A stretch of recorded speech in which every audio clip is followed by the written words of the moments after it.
Okay.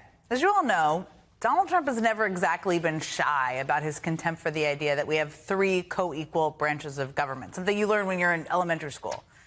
But in his view, all power should ultimately rest with the person sitting behind the Resolute desk, and especially if that person is him, of course. We got a glimpse of his thinking during his first administration when he claimed that Article 2 of the Constitution gives him, quote, the right to do whatever he wants as president. It does not grant that. And during the 2024 campaign, he surrounded himself with people who advocated for some pretty extreme views of presidential power. Chief among them was the guy now serving as his vice president, J.D. Vance, who floated this piece of advice back in 2021.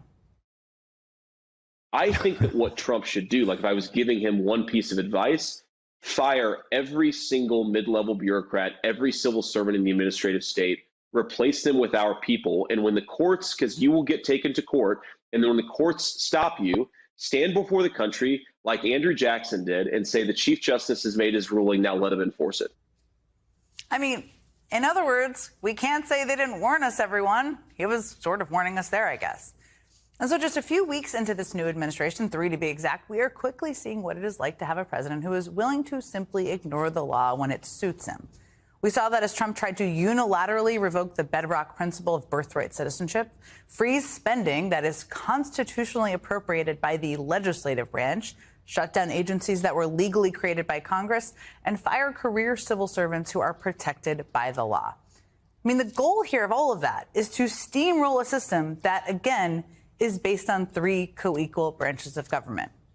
And with a Congress controlled by a Republican Party that Donald Trump owns, that's the legislative branch, the only branch left to check his executive powers is the judiciary. And on that front, there is a lot they are trying to keep up with, almost too much some days. I mean, just today, a federal judge in Massachusetts heard arguments on the legality of the Trump administration's unprecedented buyout program, designed to coerce federal workers to leave their jobs. Another federal judge blocked Trump's executive order to ignore the Constitution and end birthright citizenship, the third judge to do so. Another federal judge halted the administration's cuts to the National Institutes of Health, and the head of the Office of Special Counsel, an independent federal ethics agency, sued Trump, alleging he was unlawfully fired. Again, everything I just went through, all of that happened today.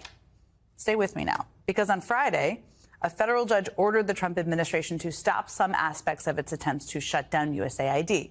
Then on Saturday, a federal judge temporarily blocked Elon Musk's Doge crew from accessing sensitive Treasury Department payment systems.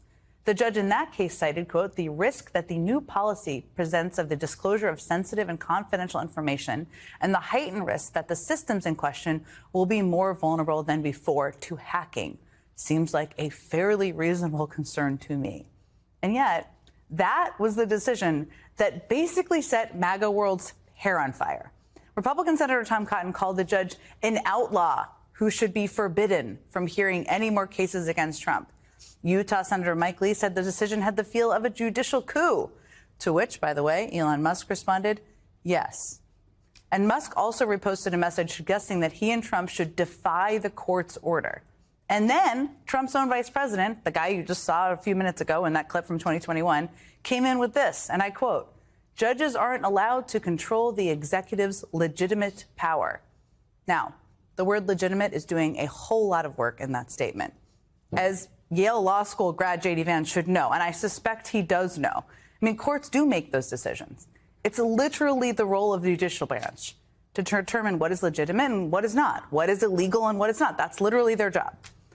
Now, Donald Trump is not a graduate of Yale Law School, or of any law school for that matter, but he does agree that this judge should not be allowed to stop him. When a president can't look for fraud and waste and abuse, we don't have a country anymore. So we're very disappointed with the judges that would make such a ruling. No judge should frankly be allowed to make that kind of a decision. It's a disgrace. Guys, they are not being subtle at all.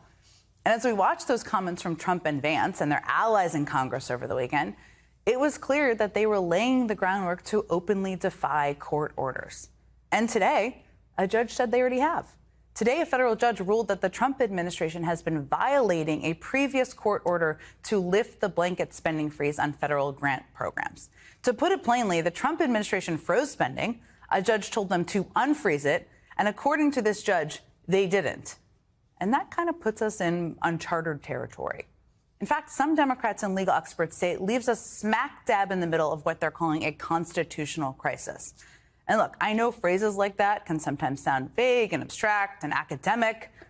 But as I said, this country relies on a system of checks and balances between three co-equal branches of government for good reason.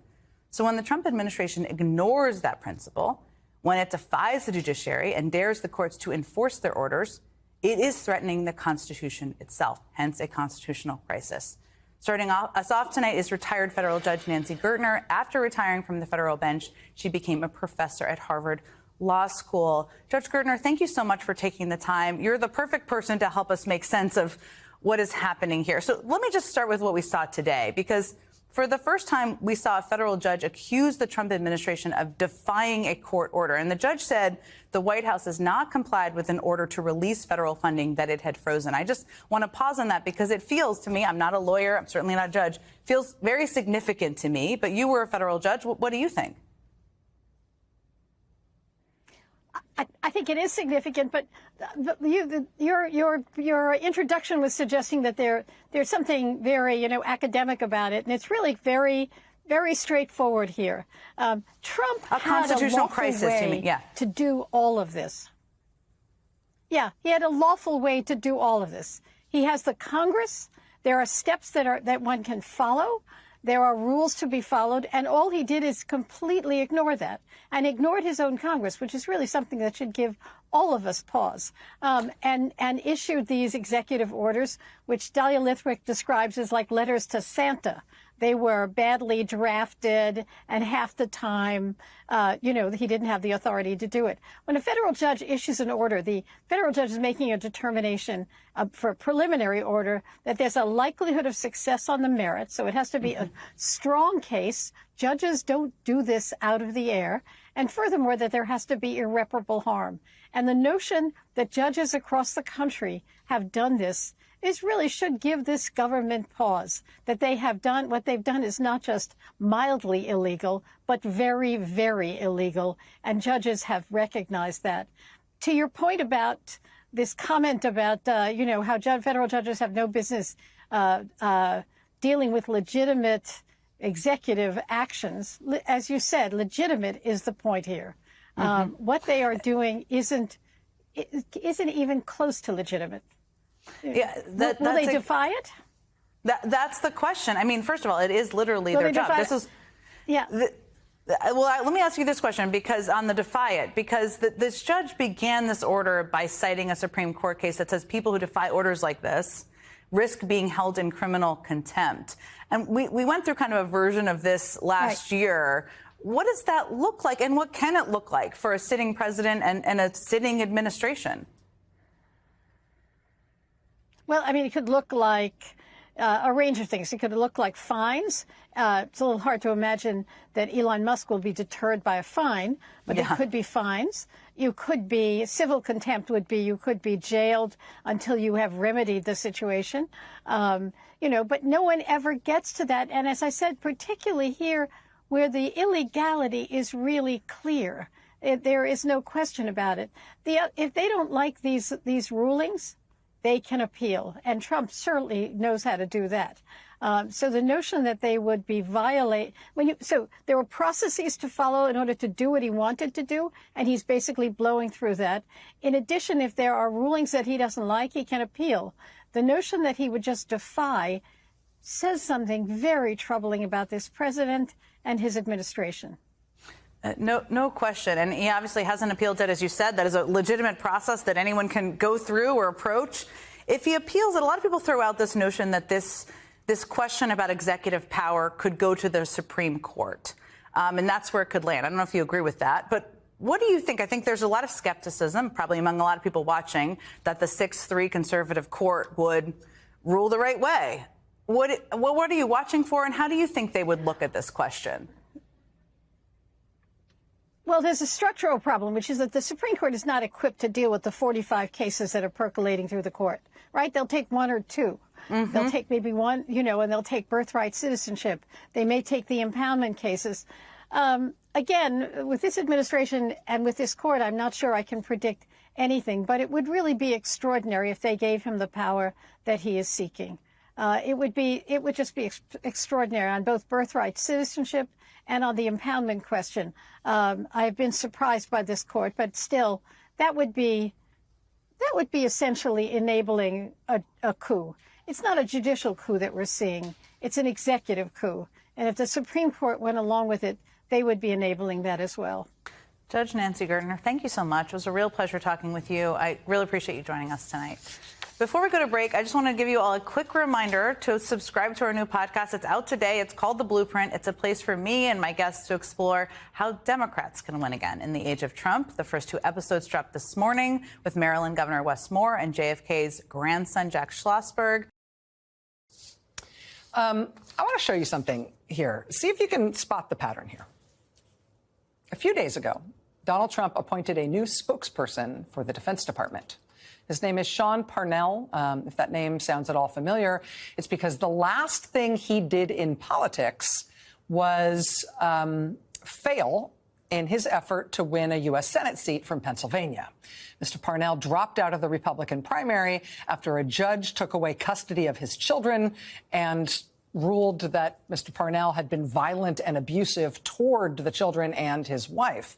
His wife had accused him, among other things, of throwing chairs at her, of dropping her off on an interstate on the side of the road when she was 6 months pregnant and telling her to get an abortion. She accused him of choking and strangling her. He denies the allegations, but that all came out during the campaign. And after the judge's ruling in that case, Mr. Parnell dropped out of the Republican primary, and he thus failed to win that U.S. Senate seat in Pennsylvania. That is the last thing that Sean Parnell did in public life. That's the last thing he did in politics. Now Donald Trump has named him spokesman for the Pentagon.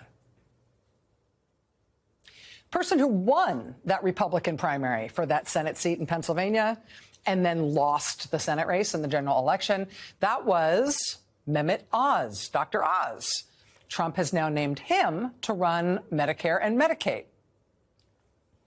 So that was the Pennsylvania Senate seat. In the Georgia Senate races, there were 4 different Republicans who lost while trying to get Senate seats from Georgia in 2020 and 2022, who have all now been named to things in the Trump administration. Kelly Loeffler lost a Georgia Senate race in 2020. Trump named her to head the Small Business Administration. David Perdue lost a Georgia Senate race in 2020. Trump named him to be ambassador to China. Doug Collins lost in the primary for Georgia Senate in 2020. Trump named him to run the VA. Herschel Walker lost a Georgia Senate race in 2022. Trump named him to be ambassador to the Bahamas.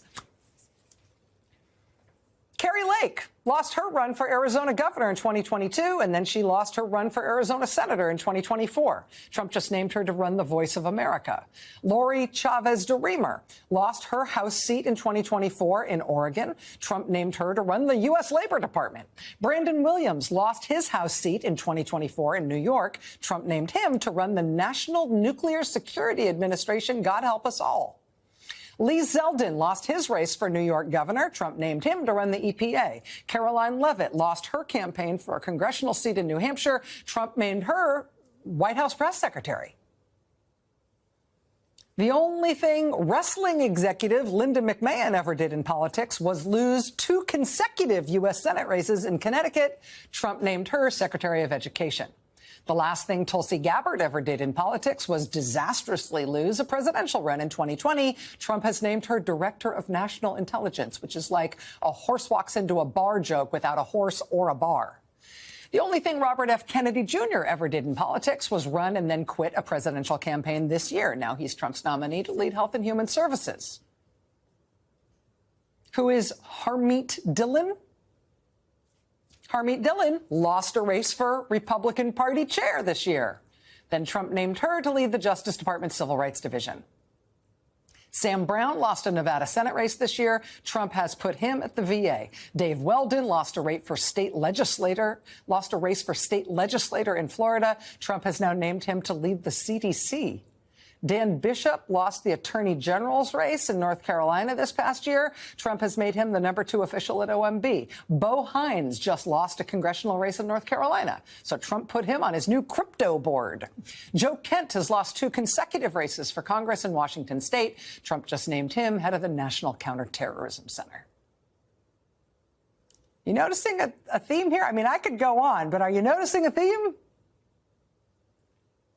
I mean, people keep saying no one elected Elon Musk, and that is definitely true. But, you know, at least in his case, he didn't try. He didn't run for something and have the people resoundingly say, no, we don't want you. We'd prefer someone else and not you. And so you will lose this race. But in this second term, they really are stuffing the whole administration with people who have not just once upon a time lost an election here or there. All politicians at some point usually lose something. No, this is like the last thing you did was lose a thing. They almost seem to be going out of their way to find people for whom the last thing they did in politics, the last thing they did in public life was ask the public to approve of them. And the public said, no, we do not want you. It's almost as if they are going out of their way to say, oh, you, the people, are saying no? We say that doesn't matter because you may not want us. You may not want this. You may not want us. But this is who and what you're getting, and you're stuck with it. Doris Kearns Goodwin wrote her famous, brilliant book about Abraham Lincoln building his, brave, capable government out of a team of rivals. With Trump, it's like a big team of losers, people who the American people explicitly do not want. People who just had the opportunity to be voted into office by the American people, and the American people said definitively, no, don't want you. And so Trump is saying, well, that's who you're getting, and you'll like it. How many of these folks can I find? When the richest person in the world decided to do as much damage as he possibly could to the poorest children in the world, children without shoes, children without food, and to the poorest parents in the world, why did he lie about it? Why did Elon Musk and Donald Trump both decide to lie about what the United States Agency for International Development actually does? If you know what USAID actually does and you still want to destroy it, you know you're going to have to lie about it. And that is what the richest person in the world has been gleefully doing. Elon Musk accused Ben Stiller, Sean Penn, and other movie stars of being paid millions of dollars each by USAID for traveling to Ukraine. If USAID was really doing bad things, couldn't Elon Musk have found one of those bad things and honestly presented it? Ben Stiller and Sean Penn have, of course, denied ever taking a penny from USAID for traveling to Ukraine. You saw Sean Penn on this program when he returned from Ukraine. We showed you video of Sean Penn having to hike out of Ukraine and across the border safely into Poland. That was a very low budget trip that Sean Penn took to Ukraine, all at his own expense. Sean Penn has been traveling the globe for decades, doing humanitarian work from Haiti to Ukraine, all at his own expense, something Elon Musk has never done, not one day of humanitarian work. Sean Penn told me after his trip to Ukraine that he continues to do acting work in part just to be able to pay for his humanitarian trips around the world. You don't have to work hard to figure out that USAID did not pay Sean Penn. But if you're trying to destroy USAID and you don't have any factual basis for doing it, then if you're Elon Musk and Donald Trump, you will apparently tell any lie to try to kill USAID, including the $100 million condom lie. It started off as the $50 million condom lie, and when it was proved to be a complete lie, Donald Trump's response was that he's just going to double it. Double the lie to the $100 million condom lie. $100 million that Donald Trump accused USAID of spending on condoms to be sent to Gaza. The truth, USAID spent $0 and 0 pennies sending condoms to Gaza. Zero. Elon Musk complained about $70,000 spent in supporting a play performed in Dublin at the American ambassador's residence. The problem is, as with almost anything involving the American ambassador in Ireland, that was actually paid for by the State Department, not USAID. That's true of a few other items on the very short list of complaints that Elon Musk and Donald Trump have about USAID.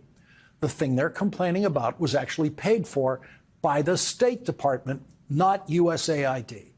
And no one is trying to close down the State Department because of that play in Dublin. No one's trying to close down the State Department because of those expenditures that the State Department, which Elon Musk and Donald Trump hate, those expenditures, they don't even accurately describe them, but no one's trying to shut down the State Department for those expenditures. Elon Musk and Donald Trump's complaints about USAID amount to less than 1% of the USAID budget, less than 1% of the budget. According to that new rule for closing down a federal agency, the State Department should be closed down because of that play that they helped pay for in Dublin. According to the Musk-Trump waste, fraud, and abuse standard, if the Department of Defense is spending less than 1% of its budget in objectionable ways, then the entire Department of Defense should be closed down. The Pentagon should be emptied. The Defense Department should be put in a wood chipper, as Elon Musk described what he was doing to USAID. The United States Army should just be sent home and fired. Same with the United States Navy, the Air Force, the Marines. But we know it will never matter how much waste, fraud, and abuse might be revealed in the Defense Department. Donald Trump will always try to keep spending more money for defense and sending more and more money to the Pentagon. The Defense Department budget is $841 billion. The USAID budget is $40 billion. Objective estimates, outside estimates of waste in the Defense Department budget are at least $60 billion. $20 billion more than the entire USAID budget. But no one at the Defense Department has been told to stay home. USAID saves lives. USAID is the only international branch of the American government whose day-to-day mission every day of the year is saving lives through the distribution of life-saving medicine and in regions of famine with the distribution of food. That kind of famine aid has been saving lives every day in Sudan. Not anymore. Today, the Office of the Inspector General at USAID issued a report saying shipments of in-kind food assistance have been delayed around the world. This uncertainty put more than $489 million of food assistance at ports, in transit, and in warehouses at risk of spoilage, unanticipated storage needs, and diversion. Diversion can include stealing that food. And so Elon Musk has created his own form of waste, fraud, and abuse at USAID by wasting $489 million of food while children are starving who need that food. The Inspector General's report includes this new information. USAID staff have reported that the counterterrorism vetting unit supporting humanitarian assistance programming has in recent days been told not to report to work.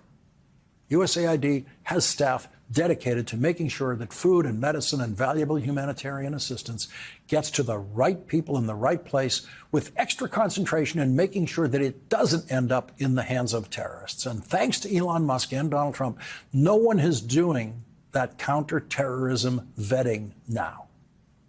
And children who could have lived are starving to death. Marie Antoinette was beheaded in the French Revolution because of the attitude expressed in the most repeated story about her when told that the poor people of France were starving because they had no bread. She said, "Let them eat cake." 232 years later, Elon Musk says. Let them eat nothing.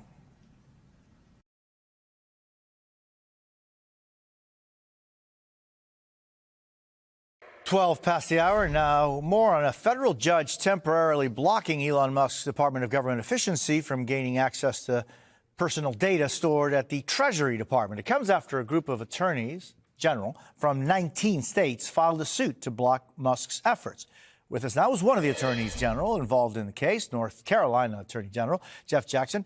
I really appreciate your time. Thank you for being with us this morning. What's the premise of your lawsuit? The premise of the lawsuit is that the law was broken, not just that we may have disagreed with this personally or from a policy standpoint, but that actual specific federal laws were broken. There are federal laws about how privacy is protected with this kind of data, and then there are laws about the process for changing these kinds of rules. We believe both of those sets of laws were broken. And what are you most opposed to? The fact that laws were broken. As Attorney General, I told people I was going to be an independent Attorney General, that I was going to do this job in a nonpartisan way. I'm not looking for do I agree or disagree. I'm looking for was the law broken? If so, that's the line. We're going to defend that line. Yeah, and so we talk about the federal laws and whether they were broken or not. What is North Carolina's, I guess, legal standing in this lawsuit? Our legal standing is that the information, the sensitive information of people in this state could have been exposed. There is potential harm to the state as a result of these laws that we believe were broken. So what kind of injuries is the state having? Well, if sensitive information is released to the public, that is injury in and of itself. You know, the Vice President Vance tweeted after the judge's ruling in your lawsuit, quote, if a judge tried to tell a general how to conduct a military operation, that would be illegal. If a judge tried to command the attorney general and how to use her discretion as a prosecutor, that's also illegal. Judges aren't allowed to control the executive's legitimate power. What's your reaction to this? My reaction to that is that I serve in the military. I'm a JAG officer in the military. I'm an attorney for the military, and generals consult their JAGs all the time to make sure that they're acting in accordance with the law. And so you think there's an overreach? I mean, what is it that is, according to the vice president, something that is incompatible? I think what the vice president is doing is looking for ways to rhetorically push back. I think it's a red flag when you've been accused of breaking the law and your response isn't actually, I didn't break the law, and here's why. I also think the threat to impeach judges here is hollow. The process for impeaching a federal judge is the same as impeaching a president. It's a majority vote in the House followed by a 2/3 vote in the Senate. Hasn't happened in 15 years. I don't think it's going to happen in this case either. North Carolina Attorney General Jeff Jackson, I thank you very much for being with us today. Really appreciate it. Thank you. Take care. President Trump is proposing stiff new tariffs on all steel and aluminum imports in the latest trade wars. While traveling on Air Force One on Sunday, he said he would make this announcement today. Any steel coming into the United States is going to have a 25% tariff. What about aluminum, sir? Aluminum, too. Let's get right to NBC News business and data correspondent Brian Chung. So, Brian, is this official now? What more do we know?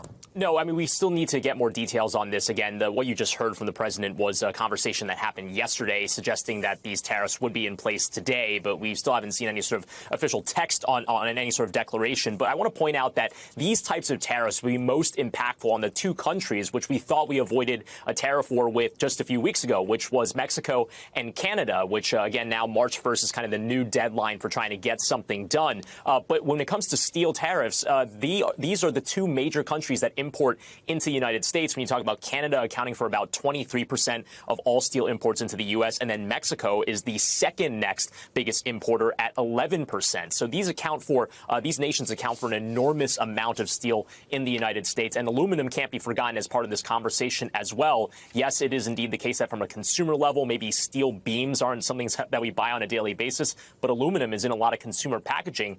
Think about your soda cans, which, of course, are made of aluminum, in which case a higher aluminum cost to bring it into the United States could get passed on to the consumer as well. And then China had these counter tariffs on several U.S. products going into effect today. What's the impact of that? Yeah, and we have to recall that last week, China said that they would be slapping a 15% retaliatory tariff on coal and liquefied natural gas, in addition to a 10% tariff on crude oil going to coming into China. So this is indeed a big deal when it comes to American energy being a major export to other countries. There were also some big tech implications to this as well, with China announcing an investigation into Google. So there's a number of kind of retaliatory elements to the tariff conversation from the White House. But we have to remember that the White House is also firing back now, because in addition to the steel and aluminum tariffs, there are also these reciprocity tariffs that the president is floating, in which case any sort of tariff that another country puts on the United States would put on them, but also the case that we don't have any sort of specific text on that. It's always about the details. Brian, President Trump also saying he's now directed the Treasury Department to stop minting new pennies, citing the cost. How much would this really save? Yeah, and this is a really interesting one, because I have to point out that this could be a bipartisan thing. In fact, the last time that we heard of a president mulling over the concept of perhaps eliminating the penny, it was during the Obama administration. So this is not necessarily a Republican versus Democrat thing. And when it comes to the U.S. Mint, which makes the pennies, they themselves report that it costs them about 3 cents, a little over 3 cents, to make a penny. So it costs the government more money to make the penny than the actual value of the penny itself. That's one reason why we've heard these calls to eliminate the penny. How you actually do that, unclear. The president just said on Truth Social he wanted to do this. Would this require an act of Congress? There's kind of some legal questions here. But again, maybe it seems like the president is intent this time around on eliminating the penny, because it costs a pretty penny. We appreciate your 2 cents, Brian Cheung. Thank you, my friend.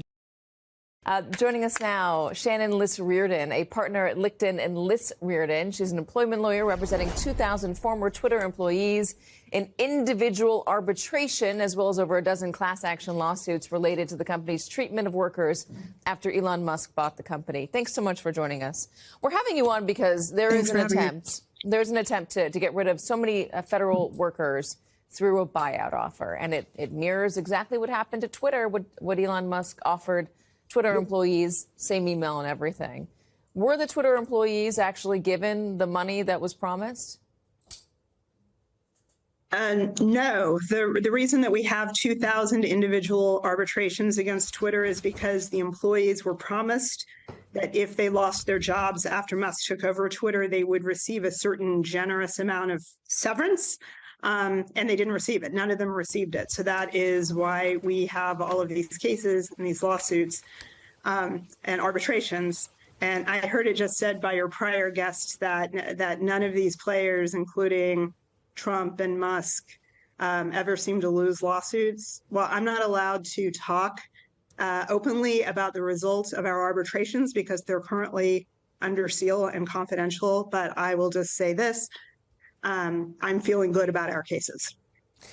So when you're looking at what happened, that's interesting, number one, that you're feeling good. It says a lot without saying much. When you're looking at what is being offered of the federal workers, what is your advice to them about whether to take this buyout and the promised 8 months of pay?